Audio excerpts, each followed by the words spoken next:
Richard Dawkins, un évolutionniste britannique agressif. Certains d'entre vous ont peut-être entendu parler de lui. Voici ce qu'il dit de l'évolution en tant que vision du monde. Je cite. « Jamais autant de faits n'ont été expliqués par si peu d'hypothèses. L'évolutionnisme, pense-t-il, lui permet d'être, je cite, un athée intellectuellement accompli. S'il n'avait pas l'évolution, c'est-à-dire s'il n'était pas épanoui intellectuellement, il ne pourrait pas l'être. C'est l'utilité de l'évolution. » Je voudrais maintenant vous citer quelques mots de Sir Julian Huxley. Il est le petit-fils de Thomas Huxley, le bulldog de Darwin, mentionné plus haut. Il est le frère d'Aldous Huxley, philosophe athée de premier plan et patriarche de la culture moderne de la drogue. Sir Julian Huxley souligne l'influence omniprésente de l'évolutionnisme dans les termes suivants, je cite, « Le concept d'évolution s'est rapidement étendu à d'autres domaines que la biologie. Des sujets inorganiques, tels que l'histoire de la vie des étoiles et la formation des éléments chimiques d'une part, et d'autre part, des sujets tels que la linguistique, l'anthropologie sociale, le droit comparé et la religion, ont commencé à être étudiés sous l'angle de l'évolution. Nous en avons déjà parlé. Jusqu'à aujourd'hui, nous sommes en mesure de voir l'évolution comme un processus universel et omniprésent. Il écrivait il y a plus de 50 ans. Lorsqu'il a écrit ces mots, Sir Julian Huxley était déjà le premier directeur général de l'UNESCO, l'Organisation des Nations Unies pour l'éducation, la science et la culture, qui s'occupe de l'éducation, de la culture et de la science. Il s'agit là d'un vaste champ d'action. Les principes qu'il y a énoncés servent également à guider les Nations Unies en général. Et pendant ces années de formation, à cet égard, écrit encore Sir Julian, il est essentiel que l'UNESCO, l'Organisation des Nations Unies chargée de l'éducation, de la science et de la culture, il est essentiel que l'UNESCO adopte une approche évolutive. La philosophie générale de l'UNESCO devrait être une vision scientifique du monde, humaniste, totale et évoluante afin d'être globale sur tous les plans. Et c'est ce qu'elle est, et c'est ce qu'elle est depuis le début et depuis des décennies. Décennies. Poursuivons. En tant que vision du monde, l'évolutionnisme a sa ou ses visions de l'avenir. Ce que nous appelons la fin des temps ou eschatologie, cela s'accompagne nécessairement d'une position concernant notre vocation, la façon dont nous devons nous comporter. J'ai dit que les origines déterminent la nature.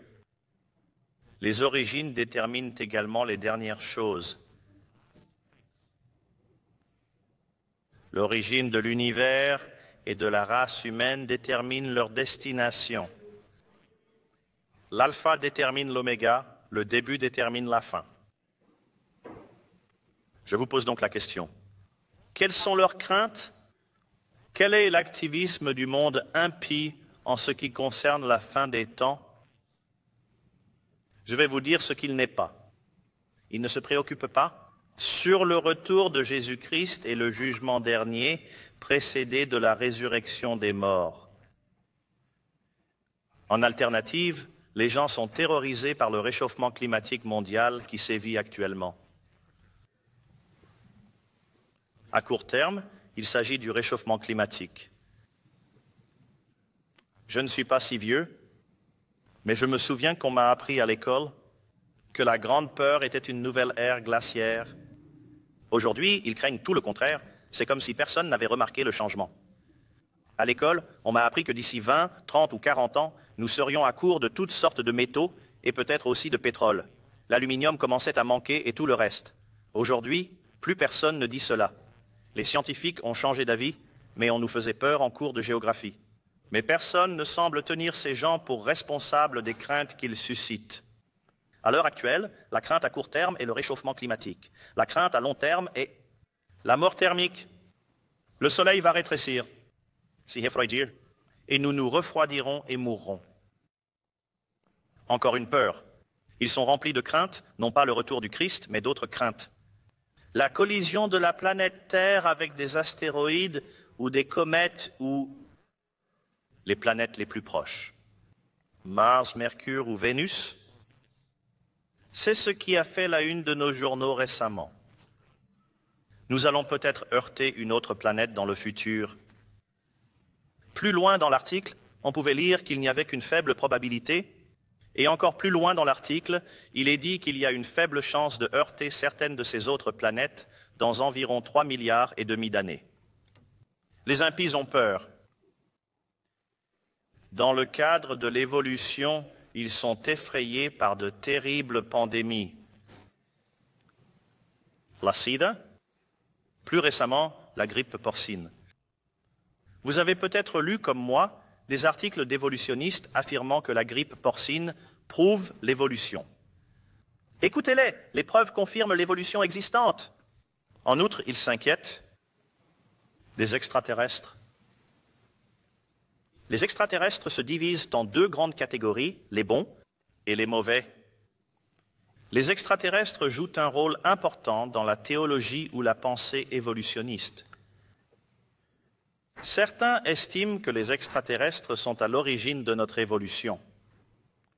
Richard Dawkins, l'évolutionniste agressif dont j'ai parlé plus haut, n'accepte pas l'idée que Dieu a créé le monde, mais il est ouvert à l'idée que des extraterrestres ont commencé la vie sur la planète Terre. Ces extraterrestres, s'ils sont bons, peuvent nous aider à évoluer, et s'ils sont mauvais, ils peuvent nous détruire. C'est pourquoi le gouvernement américain dépense et a dépensé des milliards de dollars pour le SETI, la recherche d'intelligence extraterrestre. Une partie de vos impôts est utilisée pour la recherche extraterrestre avec l'Agence européenne pour la reconstruction. De puissants télescopes pointés vers l'espace dans l'espoir, il y aura éventuellement un contact avec une autre forme de vie qui a évolué. Vous voyez, si c'est arrivé ici sur Terre, cela pourrait se produire quelque part ailleurs dans l'univers. Ils ne croiront pas qu'il y a des anges. Ils ne croiront pas que Dieu est là-haut en train de communiquer avec nous, mais ils croiront à ces absurdités et dépenseront des milliards pour les promouvoir, alors que vous ne pouvez même pas prier dans votre école publique. Dans le monde de l'évolutionnisme, les ovnis ont beaucoup de sens. Dans le monde de l'évolutionnisme, lorsqu'on trouve un astéroïde qui semble contenir des moulages de verre, c'est la preuve qu'il y a de la vie sur d'autres planètes. La nouvelle est annoncée à la une des journaux, puis quelques semaines plus tard, on découvre que ce n'était pas le cas. Mais ce dernier rapport n'est qu'un murmure, et quelques imbéciles de plus ont été convaincus qu'il y a de la vie là-bas. C'est un peu comme si vous aviez failli trouver de l'or dans votre jardin. Si vous avez failli trouver de l'or dans votre jardin, savez-vous ce que vous avez trouvé? Rien. Voilà ce que vous avez, rien.